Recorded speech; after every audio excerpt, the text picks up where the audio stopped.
ধর্মরথের 4টি অশ্ব চালানোর জন্য যিনি সারথি হবেন তার যে 4টি গুণ থাকা প্রয়োজন সেই সমস্ত গুণ অর্জুনের মধ্যে উপস্থিত রয়েছে। কর্মের শক্তি রয়েছে, ধর্মের প্রতি আসক্তি রয়েছে, জ্ঞানের অভিব্যক্তি রয়েছে এবং সমর্পণের ভক্তি রয়েছে। নিশ্চিত রূপে ধর্মরথে সারথি হবার জন্য অর্জুনই সব থেকে যোগ্য। আর ও শুধুমাত্র দ্রৌপদীর স্বামীই হবে না, ইতিহাসে কুরুবংশের রাজকুমার বা ইন্দ্রপুত্রের নামেই শুধু পরিচিত হবে না, বরং অর্জুনই স্বয়ং ইতিহাস রচনা করবে। অর্জুনই হবে কৃষ্ণ সারথি। যত্র যোগেশ্বর কৃষ্ণ তত্র পার্থ ধনুর্ধর। তাহলে আসুন আর আমার সাথে ভালোবেসে বলুন, রাধা রাধা।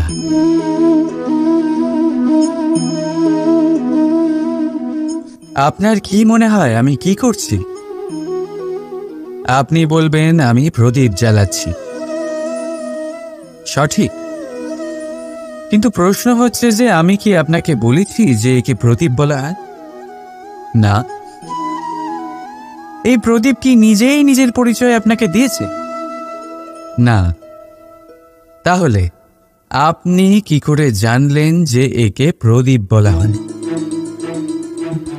উত্তর হচ্ছে প্রকাশ, যে স্বয়ং জ্বলে অন্ধকারের মধ্যে সংসারকে পথ দেখায়, সেটাই প্রদীপ। যা নিরাশার মাঝে আশার আলো প্রদর্শন করে, সেটাই প্রদীপ। অপর দিকে আছে সাপ, যাকে না দেখেও তার ফনার আওয়াজ শুনেই লোকে ভয় পেয়ে যায়। তার মানে ব্যক্তির পরিচয় তার কর্মের দ্বারা পাওয়া যায়। তাই আপনার এটা বলার প্রয়োজন নেই যে আপনার পরিচয় কি। এটা আপনার কর্মই নিশ্চিত করবে যে লোকে আপনাকে প্রদীপ ভেবে ভালোবাসবে নাকি সাপ ভেবে ভীত হয়ে থাকবে। রাধা রাধা। সময় কত বিচিত্র হয়। সময় আমাদের পক্ষে থাকলে আমরা নিজেদের রাজা মনে করে নিই, আর সেই সময় যদি বিপক্ষে চলে যায় তাহলে নিঃস্ব হতে সময় লাগে না। তাই মানুষের একটা অভ্যেস আছে, খারাপ সময়ের জন্য কিছু সঞ্চয় করা। আত্মীয়, বন্ধু খারাপ সময় পাশ থেকে সরে যায়। যশ, মান প্রতিকূল সময় চিরস্থায়ী হয় না। তাই মানুষ মনে করে অর্থ সঞ্চয় করাই শ্রেয়। অর্থের কোনো হৃদয় নেই যা সময়ের সাথে পরিবর্তিত হবে। সংসার বলে সর্বদা অর্থ সঞ্চয় করতে থাকো। খারাপ সময় অবশ্যই কাজে লাগবে, কিন্তু আমি বলবো শুভ কর্ম করতে থাকুন, আনন্দে থাকুন, নিজের ওপর আর ঈশ্বরের ওপরে বিশ্বাস রাখুন। খারাপ সময় কখনো আসবেই। রাধা রাধা। প্রকৃতি মানুষকে এক বিশেষ শক্তি দিয়েছে, অন্য জীবের থেকে বেশি শক্তি দিয়েছে। স্মরণ শক্তি। এই শক্তি মানুষকে অন্য জীবের থেকে ভিন্ন করে, ইতিহাস রচনা করার প্রেরণা দেয়, জ্ঞানকে বংশানুক্রমে এগিয়েও নিয়ে যায়। আর যারা ভুলে যান, অধিকাংশ সময় তারা উপহাস আর দয়ার পাত্র হয়ে যান। কিন্তু এটাই কি প্রকৃতরূপে সত্য? না। এই স্মরণ শক্তি মানুষের বিকাশের সব থেকে বড় বাধা হয়ে দাঁড়ায়। তার মনকে দূষিত করে দেয়। খারাপ অভিজ্ঞতা, কারোর করা বিশ্বাসঘাতকতা, কারোর কটাক্ষ বেশিরভাগ মানুষই ভুলতে পারেন না, আর তারপর প্রতিশোধ নিতে উদ্যত হন। প্রথমে সময় নষ্ট করেন প্রতিশোধের প্রস্তুতিতে, আর তারপর সময় নষ্ট করেন প্রতিশোধ নেওয়ার সুযোগ খুঁজতে। যদি সন্তুষ্টি পেতে চান, যদি জীবনে আনন্দ পেতে চান, তাহলে স্মরণ শক্তির সদ্ব্যবহার করুন। নিজের স্মরণ শক্তিকে চালনা করুন শুধুমাত্র ভালো কথা আর ভালো স্মৃতির দিকে। জীবনে আনন্দ পাবে। রাধা রাধা। মানুষ নিজের পরিবারের জন্য কত কিছুই না করে, দিন রাত পরিশ্রম করতে থাকে যাতে তার পরিবারের প্রয়োজন পূরণের জন্য অর্থ রোজগার করতে পারে। কিন্তু শুধু অর্থ রোজগার করাটাই কি যথেষ্ট? আপনি বলবেন, হ্যাঁ নিশ্চয়ই, অর্থ দিয়ে সব কিছু পাওয়া যায়, বিদ্যা পাওয়া যায়, বাড়ি পাওয়া যায়, ওষুধ পাওয়া যায়, আর কত কিছুই না পাওয়া যায়। এই সব একটা পর্যায় পর্যন্ত সঠিক, কিন্তু একটু মন দিয়ে ভেবে দেখুন, যখন কোনো শিশু অসুস্থ হয়ে পড়ে তখন সে ওই তিক্ত ওষুধ কেন খেয়ে নেয়? এই জন্য কারণ ওর পিতা সেই ওষুধ অর্থ দিয়ে কিনেছে? না, বরং এই জন্য কারণ তার পিতা যে তার সামনে দাঁড়িয়ে, তার ওপরে তার বিশ্বাস আছে। বিশ্বাস আছে যে উনি তার কিচ্ছু হতে দেবেন না। এই বিশ্বাস, এই সংস্কার, এই শিক্ষা কখনো অর্থ দিয়ে পাওয়া যায় না। এইটা পাওয়া যায় সেই সময় থেকে যা মাতা পিতা তাদের সন্তানের সাথে কাটিয়েছেন। তাই জীবনে অর্থ অবশ্যই উপার্জন করুন, কিন্তু নিজের পরিবারকেও সময় দিন, আনন্দ পাবে। রাধা রাধা। কখনো কোনো পাখিকে দেখেছেন? যখন তারা ডিম পাড়তে প্রস্তুত হয় তখন তারা সবচেয়ে আগে একটা স্থান খোঁজে, একটা স্থান যা বর্ষা, রৌদ্র আর শত্রুর থেকে সুরক্ষিত হয়। তারপর তারা বাসা তৈরি করে, তারপরেই ডিম পাড়ে। আর তারপর যখন সেই ডিম ফুটে তার সন্তানদের জন্ম হয়, সে তাদের খাবার খাওয়ায়, তাদের রক্ষণাবেক্ষণ করে। কিন্তু যখন তাদের ডানা গজায় তখন না সে তাদের খাবার দেয় আর না তাদের বাসা বানাতে শেখায়। শুধুমাত্র তাদের উড়তে শেখায় সে। তারপর সেই বাচ্চারা আকাশে উড়তে শিখে নিজেরাই নিজেদের খাবার জোগাড় করতে শিখে যায়, নিজেরাই নিজেদের বাসা বানাতে শিখে যায়। আর আমরা মানুষেরা কি করি? আমাদের সন্তান বড় হয়ে যাওয়া সত্ত্বেও তাদের নিয়ে সর্বদা দুশ্চিন্তা করি। তার জন্য আমরা গৃহ নির্মাণের চেষ্টা করি। নিজের সন্তানকে আরও শক্তিশালী করে গড়ে তোলার বদলে তাকে আমরা দুর্বল করে দিই। জীবনে সেটাই করুন যা একটা পাখি করে। নিজের সন্তানকে আকাশে ওড়ার শিক্ষা দিন, সংস্কার দিন, আর একটা নির্দিষ্ট সময়ের পরে তাকে নিজের আকাশ নির্ধারণ করতে মুক্ত করে দিন। রাধা রাধা। সাগরে সেতু বাঁধার গল্প তো আপনারা নিশ্চয়ই শুনে থাকবেন। রামচন্দ্রের সেনাকে 100 যোজন সমুদ্র অতিক্রম করে লঙ্কায় আক্রমণ করতে হতো। সেতুকার নল আর নীল সেতু বাঁধার উপায় বের করল, কিন্তু প্রশ্ন ছিল সেতু বাঁধা কি করে হবে? সমুদ্র অত্যন্ত গভীর, কত পাথর দেওয়া হলে এই বিশাল সমুদ্র অতিক্রম করা সম্ভব হবে? তখন এক উপায় নির্ধারিত হল। পাথরের ওপর লেখা হলো রামের নাম, আর যখন সেই পাথরগুলোকে সাগরে ফেলা হলো সেগুলো ভাসতে লাগলো। এবারে কেউ বলবেন এটা রামচন্দ্রের নামের মহিমা, কেউ বলবেন এটা নারায়ণের কোনো জাদু, কিন্তু না, এটা রামচন্দ্রের সেই গুণ, ওনার ব্যক্তিত্বের সেই মহান দিক যা ওনার প্রতিনিধিত্ব করেছে। তাই সেই পাথরও সাগরে ভেসে ওঠে।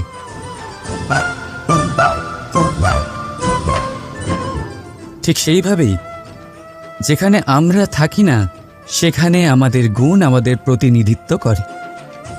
আমাদের নামের শক্তি আমরা নিজেরাই তৈরি করি, আমাদের কর্ম দিই, আমাদের গুণ দিই। এবার সিদ্ধান্ত আপনার যে আপনার নামের সাহায্যে কেউ বিপদ থেকে উদ্ধার হবে, নাকি আপনার দুষ্কর্মের ফলে কেউ ডুবে যাবে। ভালো করে ভেবে দেখুন। রাধা রাধা। আমাদের জীবনে গুরুজনেরা, জ্ঞানী মানুষজন সবসময় একটা কথা বলেন, ধৈর্য ধরো। শুধুমাত্র দুটো শব্দ, কিন্তু কতটা বিশাল সেটা বোঝার চেষ্টা করুন। ছোট একটা অস্ত্র হাতে নিন এবং একটা বিশাল পর্বতে নিরন্তর প্রহার করতে থাকুন, ধৈর্য ধরে সেই কাজ করতে থাকুন। এমন একদিন আসবে এই বিশাল পর্বতে আপনি একটা পথ তৈরি করবেন। কোনো ধনুর্ধর যখন নিজের বিদ্যা অর্জন করেন তখন তাকেও ধৈর্য ধরতে হয়, তার নিজেকে সময় দিতে হয়, তবেই সে ধনুর্বিদ্যা শিখতে পারে। সেইভাবে আমাদের জীবনেও ধৈর্য ধরার খুব প্রয়োজন। পরিবারে ধৈর্য রাখতে পারলে তাহলে আস্তে আস্তে দেখবেন প্রেম বৃদ্ধি পাচ্ছে। সমাজে যদি ধৈর্য রাখতে পারেন তাহলে আস্তে আস্তে এই সমাজ আপনাকে সম্মান করবে। যদি নিজের জীবনে ধৈর্য রাখতে পারেন তাহলে নিজে থেকেই আত্মবিশ্বাস বাড়বে, নিজের বিকাশ হবে। জীবনে সবই সম্ভব যদি ধৈর্য রাখতে পারেন। হয়তো আস্তে আস্তে হবে, কিন্তু হবে অবশ্যই। শুধু ধৈর্য রাখুন, কারণ ধৈর্যই সবথেকে বড় পুঁজি। আসুন আর আমার সাথে ভালোবেসে বলুন, রাধা রাধা। আমাদের জীবনে যখনই আমরা কোনো বড় দায়িত্বের সম্মুখীন হই তখন আমরা তার থেকে দূরে পালাই, আর এই অজুহাত দিই যে না না, এত বেশি ভার বহন করার যোগ্যতা আমার নেই, আমি করতেই পারবো না। দেখুন, এই সংসারে ভিন্ন ভিন্ন ধরনের গাছ আছে, ছোট গাছ, বড় গাছ, কিন্তু বটগাছের মতো বড় এবং নিবিড় গাছ আর একটাও নেই।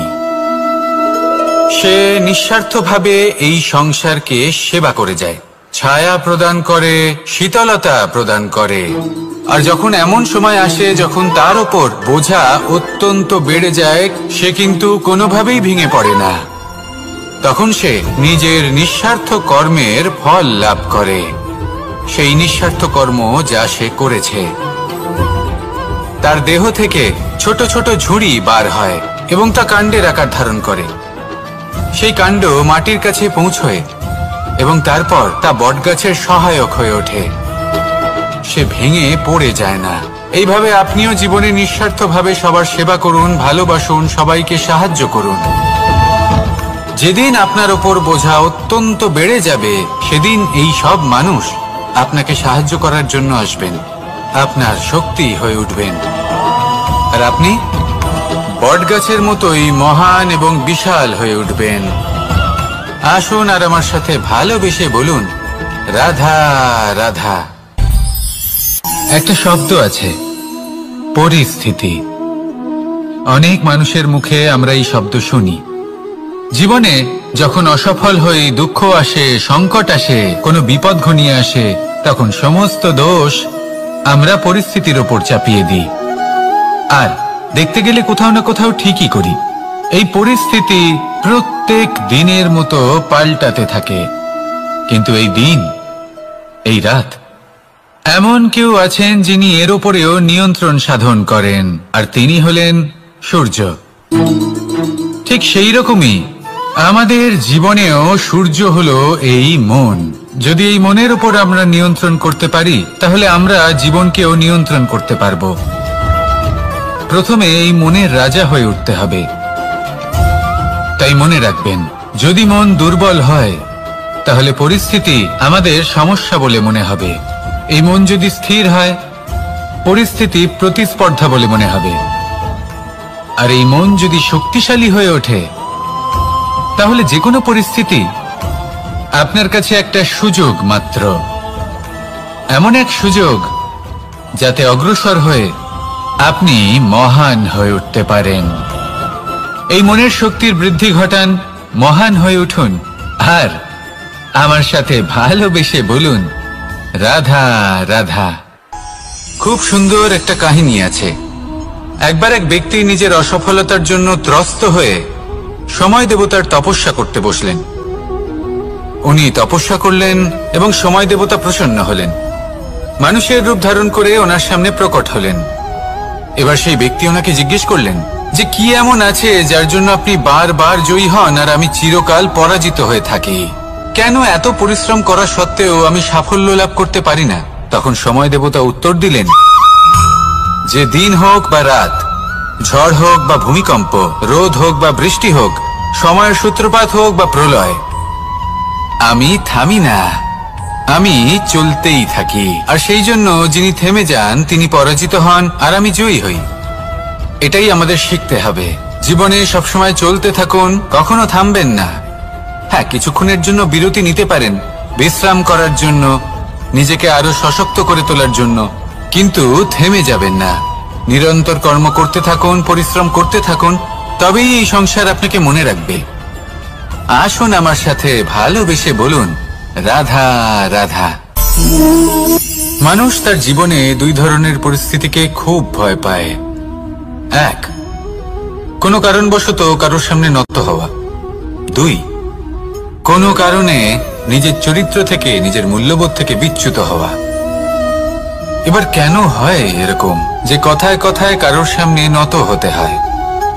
কেন বারংবার নিজের চরিত্র থেকে চ্যুত হতে হয়? এরকম কেন হয়?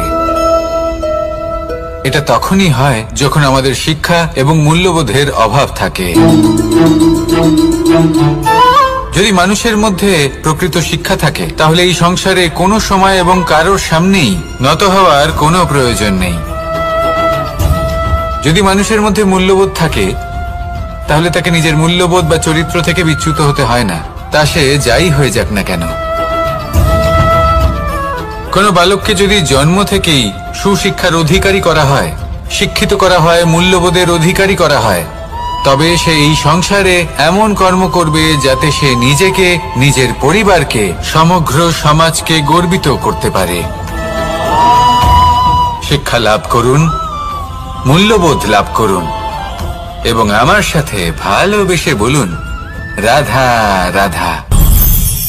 আমাদের সকলের জীবনে একটা লক্ষ্য থাকে যেটা আমরা লাভ করতে চাই। ঠিক যেন একটা প্রতিস্পর্ধা বিদ্যমান যে কে সব থেকে আগে নিজের লক্ষ্যে পৌঁছতে পারবে।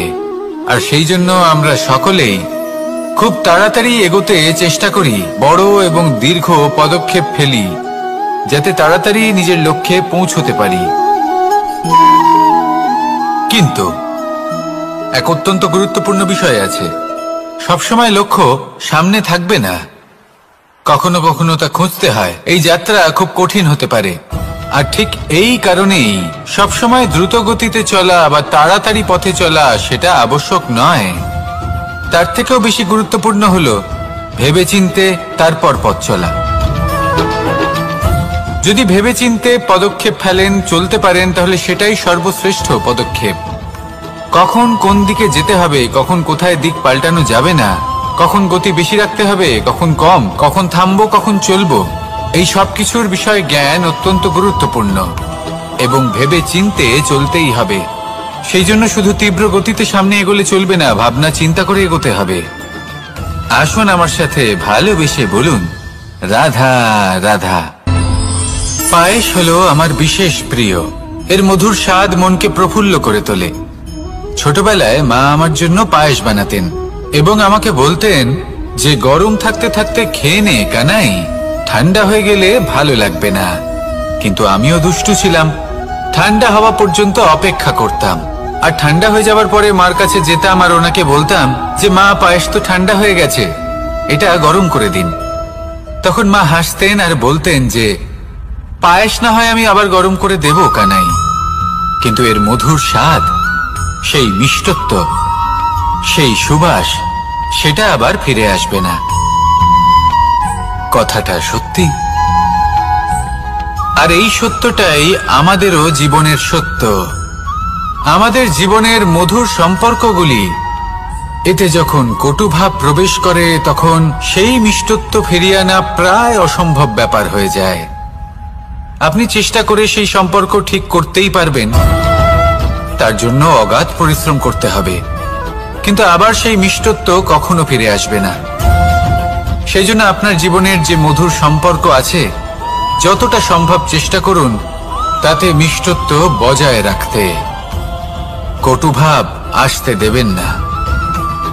আসুন আর আমার সাথে মধুর স্বরে বলুন, রাধা রাধা।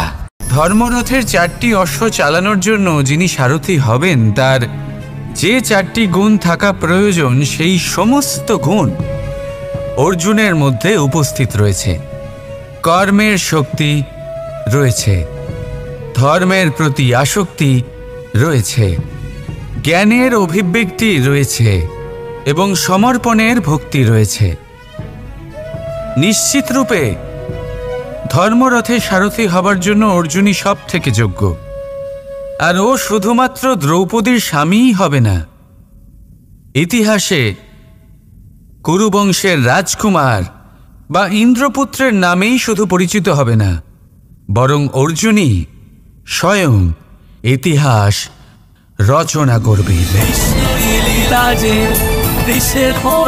অর্জুনই হবে কৃষ্ণ সারথি, যত্র যোগেশ্বর কৃষ্ণ তত্র পার্থ ধনুর্ধর। তাহলে আসুন আর আমার সাথে ভালোবেসে বলুন, রাধা রাধা।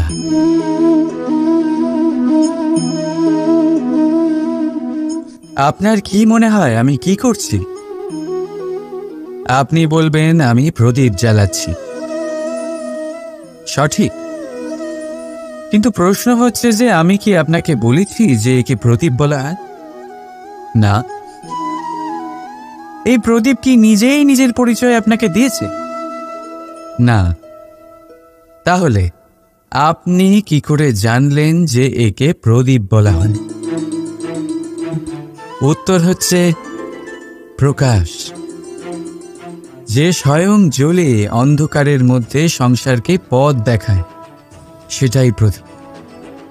যা নিরাশার মাঝে আশার আলো প্রদর্শন করে, সেটাই প্রদীপ। অপর দিকে আছে সাপ, যাকে না দেখেও তার ফনার আওয়াজ শুনেই লোকে ভয় পেয়ে যায়। তার মানে ব্যক্তির পরিচয় তার কর্মের দ্বারা পাওয়া যায়। তাই আপনার এটা বলার প্রয়োজন নেই যে আপনার পরিচয় কি। এটা আপনার কর্মই নিশ্চিত করবে যে লোকে আপনাকে প্রদীপ ভেবে ভালোবাসবে নাকি সাপ ভেবে ভীত হয়ে থাকবে। রাধা রাধা। সময় কত বিচিত্র হয়। সময় আমাদের পক্ষে থাকলে আমরা নিজেদের রাজা মনে করে নিই, আর সেই সময় যদি বিপক্ষে চলে যায় তাহলে নিঃস্ব হতে সময় লাগে না। তাই মানুষের একটা অভ্যেস আছে, খারাপ সময়ের জন্য কিছু সঞ্চয় করা। আত্মীয়, বন্ধু খারাপ সময় পাশ থেকে সরে যায়। যশ, মান প্রতিকূল সময় চিরস্থায়ী হয় না। তাই মানুষ মনে করে অর্থ সঞ্চয় করাই শ্রেয়। অর্থের কোনো হৃদয় নেই যা সময়ের সাথে পরিবর্তিত হবে। সংসার বলে সর্বদা অর্থ সঞ্চয় করতে থাকো। খারাপ সময় অবশ্যই কাজে লাগবে, কিন্তু আমি বলবো শুভ কর্ম করতে থাকুন, আনন্দে থাকুন, নিজের ওপর আর ঈশ্বরের ওপরে বিশ্বাস রাখুন। খারাপ সময় কখনো আসবেই না।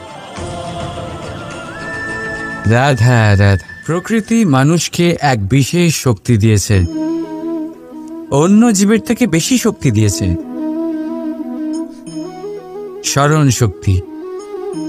এই শক্তি মানুষকে অন্য জীবের থেকে ভিন্ন করে, ইতিহাস রচনা করার প্রেরণা দেয়, জ্ঞানকে বংশানুক্রমে এগিয়েও নিয়ে যায়। আর যারা ভুলে যান, অধিকাংশ সময় তারা উপহাস আর দয়ার পাত্র হয়ে যান। কিন্তু এটাই কি প্রকৃত রূপে সত্য? না। এই স্মরণ শক্তি মানুষের বিকাশের সব থেকে বড় বাধা হয়ে দাঁড়ায়। তার মনকে দূষিত করে দেয়। খারাপ অভিজ্ঞতা, কারোর করা বিশ্বাসঘাতকতা, কারোর কটাক্ষ বেশিরভাগ মানুষই ভুলতে পারেন না, আর তারপর প্রতিশোধ নিতে উদ্যত হন। প্রথমে সময় নষ্ট করেন প্রতিশোধের প্রস্তুতিতে, আর তারপর সময় নষ্ট করেন প্রতিশোধ নেওয়ার সুযোগ খুঁজতে। যদি সন্তুষ্টি পেতে চান, যদি জীবনে আনন্দ পেতে চান, তাহলে স্মরণ শক্তির সদ্ব্যবহার করুন। নিজের স্মরণ শক্তিকে চালনা করুন শুধুমাত্র ভালো কথা আর ভালো স্মৃতির দিকে। জীবনে আনন্দ পাবে। রাধা রাধা। মানুষ নিজের পরিবারের জন্য কত কিছুই না করে, দিন রাত পরিশ্রম করতে থাকে যাতে তার পরিবারের প্রয়োজন পূরণের জন্য অর্থ রোজগার করতে পারে। কিন্তু শুধু অর্থ রোজগার করাটাই কি যথেষ্ট? আপনি বলবেন, হ্যাঁ নিশ্চয়ই, অর্থ দিয়ে সব কিছু পাওয়া যায়, বিদ্যা পাওয়া যায়, বাড়ি পাওয়া যায়, ওষুধ পাওয়া যায়, আর কত কিছুই না পাওয়া যায়। এইসব একটা পর্যায় পর্যন্ত সঠিক, কিন্তু একটু মন দিয়ে ভেবে দেখুন, যখন কোনো শিশু অসুস্থ হয়ে পড়ে তখন সে ওই তিক্ত ওষুধ কেন খেয়ে নেয়? এই জন্য কারণ ওর পিতা সেই ওষুধ অর্থ দিয়ে কিনেছে? না, বরং এই জন্য কারণ তার পিতা যে তার সামনে দাঁড়িয়ে, তার ওপরে তার বিশ্বাস আছে। বিশ্বাস আছে যে উনি তার কিচ্ছু হতে দেবেন না। এই বিশ্বাস, এই সংস্কার, এই শিক্ষা কখনো অর্থ দিয়ে পাওয়া যায় না। এইটা পাওয়া যায় সেই সময় থেকে যা মাতা পিতা তাদের সন্তানের সাথে কাটিয়েছেন। তাই জীবনে অর্থ অবশ্যই উপার্জন করুন, কিন্তু নিজের পরিবারকেও সময় দিন, আনন্দ পাবে। রাধা রাধা। কখনো কোনো পাখিকে দেখেছেন? যখন তারা ডিম পাড়তে প্রস্তুত হয় তখন তারা সবচেয়ে আগে একটা স্থান খোঁজে, একটা স্থান যা বর্ষা, রৌদ্র আর শত্রুর থেকে সুরক্ষিত হয়। তারপর তারা বাসা তৈরি করে, তারপরেই ডিম পাড়ে, আর তারপর যখন সেই ডিম ফুটে তার সন্তানদের জন্ম হয়, সে তাদের খাবার খাওয়ায়, তাদের রক্ষণাবেক্ষণ করে। কিন্তু যখন তাদের ডানা গজায় তখন না সে তাদের খাবার দেয় আর না তাদের বাসা বানাতে শেখায়। শুধুমাত্র তাদের উড়তে শেখায় সে। তারপর সেই বাচ্চারা আকাশে উড়তে শিখে নিজেরাই নিজেদের খাবার জোগাড় করতে শিখে যায়, নিজেরাই নিজেদের বাসা বানাতে শিখে যায়। আর আমরা মানুষেরা কি করি? আমাদের সন্তান বড় হয়ে যাওয়া সত্ত্বেও তাদের নিয়ে সর্বদা দুশ্চিন্তা করি। তার জন্য আমরা গৃহ নির্মাণের চেষ্টা করি। নিজের সন্তানকে আরও শক্তিশালী করে গড়ে তোলার বদলে তাকে আমরা দুর্বল করে দিই। জীবনে সেটাই করুন যা একটা পাখি করে। নিজের সন্তানকে আকাশে ওড়ার শিক্ষা দিন, সংস্কার দিন, আর একটা নির্দিষ্ট সময়ের পরে তাকে নিজের আকাশ নির্ধারণ করতে মুক্ত করে দিন। রাধা রাধা। সাগরে সেতু বাঁধার গল্প তো আপনারা নিশ্চয়ই শুনে থাকবেন। রামচন্দ্রের সেনাকে 100 যোজন সমুদ্র অতিক্রম করে লঙ্কায় আক্রমণ করতে হতো। সেতুকার নল আর নীল সেতু বাঁধার উপায় বের করল, কিন্তু প্রশ্ন ছিল সেতু বাঁধা কি করে হবে? সমুদ্র অত্যন্ত গভীর, কত পাথর দেওয়া হলে এই বিশাল সমুদ্র অতিক্রম করা সম্ভব হবে? তখন এক উপায় নির্ধারিত হলো। পাথরের ওপর লেখা হলো রামের নাম, আর যখন সেই পাথরগুলোকে সাগরে ফেলা হলো সেগুলো ভাসতে লাগলো। এবারে কেউ বলবেন এটা রামচন্দ্রের নামের মহিমা, কেউ বলবেন এটা নারায়ণের কোনো জাদু, কিন্তু না, এটা রামচন্দ্রের সেই গুণ, ওনার ব্যক্তিত্বের সেই মহান দিক যা ওনার প্রতিনিধিত্ব করেছে। তাই সেই পাথরও সাগরে ভেসে ওঠে।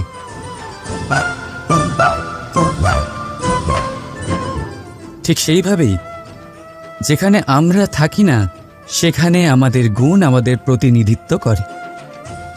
আমাদের নামের শক্তি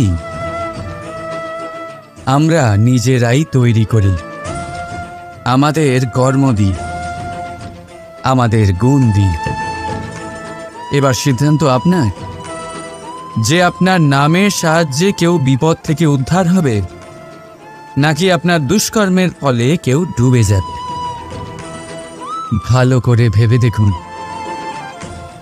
রাধা রাধা। আমাদের জীবনে গুরুজনেরা, জ্ঞানী মানুষজন সবসময় একটা কথা বলেন, ধৈর্য ধরো। শুধুমাত্র দুটো শব্দ, কিন্তু কতটা বিশাল সেটা বোঝার চেষ্টা করুন। ছোট একটা অস্ত্র হাতে নিন এবং একটা বিশাল পর্বতে নিরন্তর প্রহার করতে থাকুন। ধৈর্য ধরে সেই কাজ করতে থাকুন। এমন একদিন আসবে, এই বিশাল পর্বতে আপনি একটা পথ তৈরি করবেন। কোনো ধনুর্ধর যখন নিজের বিদ্যা অর্জন করেন, তখন তাকেও ধৈর্য ধরতে হয়, তার নিজেকে সময় দিতে হয়, তবেই সে ধনুর্বিদ্যা শিখতে পারে। সেইভাবে আমাদের জীবনেও ধৈর্য ধরার খুব প্রয়োজন। পরিবারে ধৈর্য রাখতে পারলে তাহলে আস্তে আস্তে দেখবেন প্রেম বৃদ্ধি পাচ্ছে। সমাজে যদি ধৈর্য রাখতে পারেন, তাহলে আস্তে আস্তে এই সমাজ আপনাকে সম্মান করবে। যদি নিজের জীবনে ধৈর্য রাখতে পারেন, তাহলে নিজে থেকেই আত্মবিশ্বাস বাড়বে, নিজের বিকাশ হবে। জীবনে সবই সম্ভব যদি ধৈর্য রাখতে পারেন। হয়তো আস্তে আস্তে হবে, কিন্তু হবে অবশ্যই। শুধু ধৈর্য রাখুন, কারণ ধৈর্যই সব থেকে বড় পুঁজি। আসুন আর আমার সাথে ভালোবেসে বলুন, রাধা রাধা। আমাদের জীবনে যখনই আমরা কোনো বড় দায়িত্বের সম্মুখীন হই, তখন আমরা তার থেকে দূরে পালাই, আর এই অজুহাত দিই যে না না, এত বেশি ভার বহন করার যোগ্যতা আমার নেই, আমি করতেই পারবো না। দেখুন, এই সংসারে ভিন্ন ভিন্ন ধরনের গাছ আছে, ছোট গাছ, বড় গাছ, কিন্তু বটগাছের মতো বড় এবং নিবিড় গাছ আর একটাও নেই। সে নিঃস্বার্থভাবে এই সংসারকে সেবা করে যায়, ছায়া প্রদান করে, শীতলতা প্রদান করে। আর যখন এমন সময় আসে যখন তার ওপর বোঝা অত্যন্ত বেড়ে যায়, সে কিন্তু কোনোভাবেই ভেঙে পড়ে না। তখন সে নিজের নিঃস্বার্থ কর্মের ফল লাভ করে, সেই নিঃস্বার্থ কর্ম যা সে করেছে। তার দেহ থেকে ছোট ছোট ঝুড়ি বার হয় এবং তা কাণ্ডের আকার ধারণ করে। সেই কাণ্ড মাটির কাছে পৌঁছয় এবং তারপর তা বটগাছের সহায়ক হয়ে ওঠে। সে ভেঙে পড়ে যায় না। এইভাবে আপনিও জীবনে নিঃস্বার্থভাবে সবার সেবা করুন, ভালোবাসুন, সবাইকে সাহায্য করুন। যেদিন আপনার ওপর বোঝা অত্যন্ত বেড়ে যাবে, সেদিন এই সব মানুষ আপনাকে সাহায্য করার জন্য আসবেন, আপনার শক্তি হয়ে উঠবেন, আর আপনি বটগাছের মতোই মহান এবং বিশাল হয়ে উঠবেন। আসুন আর আমার সাথে ভালোবেসে বলুন, রাধা রাধা। একটা শব্দ আছে, পরিস্থিতি। অনেক মানুষের মুখে আমরা এই শব্দ শুনি। জীবনে যখন অসফল হয়ে দুঃখ আসে, সংকট আসে, কোনো বিপদ ঘনিয়ে আসে, তখন সমস্ত দোষ আমরা পরিস্থিতির ওপর চাপিয়ে দিই। আর দেখতে গেলে কোথাও না কোথাও ঠিকই করি। এই পরিস্থিতি প্রত্যেক দিনের মতো পাল্টাতে থাকে, কিন্তু এই দিন, এই রাত, এমন কেউ আছেন যিনি এর ওপরেও নিয়ন্ত্রণ সাধন করেন, আর তিনি হলেন সূর্য। ঠিক সেই রকমই আমাদের জীবনেও সূর্য হলো এই মন। যদি এই মনের উপর আমরা নিয়ন্ত্রণ করতে পারি, তাহলে আমরা জীবনকেও নিয়ন্ত্রণ করতে পারবো। প্রথমে এই মনের রাজা হয়ে উঠতে হবে। তাই মনে রাখবেন, যদি মন দুর্বল হয়, তাহলে পরিস্থিতি আমাদের সমস্যা বলে মনে হবে। এই মন যদি স্থির হয়, পরিস্থিতি প্রতিস্পর্ধা বলে মনে হবে। আর এই মন যদি শক্তিশালী হয়ে ওঠে, তাহলে যে কোনো পরিস্থিতি আপনার কাছে একটা সুযোগ মাত্র, এমন এক সুযোগ যাতে অগ্রসর হয়ে আপনি মহান হয়ে উঠতে পারেন।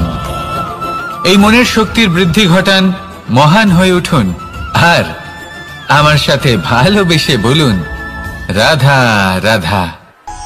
খুব সুন্দর একটা কাহিনী আছে। একবার এক ব্যক্তি নিজের অসফলতার জন্য ত্রস্ত হয়ে সময় দেবতার তপস্যা করতে বসলেন। উনি তপস্যা করলেন এবং সময় দেবতা প্রসন্ন হলেন, মানুষের রূপ ধারণ করে ওনার সামনে প্রকট হলেন। এবার সেই ব্যক্তি ওনাকে জিজ্ঞেস করলেন যে কি এমন আছে যার জন্য আপনি বারবার জয়ী হন আর আমি চিরকাল পরাজিত হয়ে থাকি? কেন এত পরিশ্রম করা সত্ত্বেও আমি সাফল্য লাভ করতে পারি না?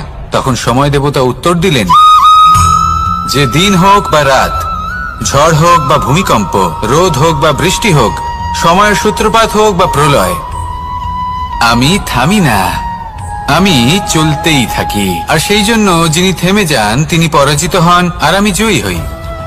এটাই আমাদের শিখতে হবে। জীবনে সবসময় চলতে থাকুন, কখনো থামবেন না।